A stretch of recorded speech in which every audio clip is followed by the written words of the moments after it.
முட்டைய சிறிய உடம்புடன் சுறுசுறுப்பாகச் சென்றது. அது ஒரு பெரிய கல்லின் பின்புறம் ஒளிந்தது.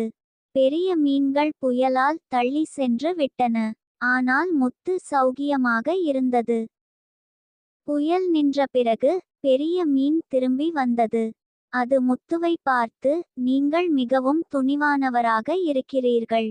உங்களிடம் உள்ள சிறிய உடம்பு உங்களை மிகவும் அறிவாளியாக ஆக்குகிறது என்றது. முத்து சிரித்து, நன்றி சகோதரா. நான் எப்பொழுதும் துணிவாக இருக்க வேண்டும் என்பதை நான் அறிந்து கொண்டேன் என்றது. அந்த நாள் முதல் குளத்தில் உள்ள அனைத்து மீன்களும் முத்துவை பார்த்து மிகவும் மரியாதையாக இருந்தன. முத்து தனது துணிவால் அனைவருக்கும் சிறந்த நண்பனாக ஆனது.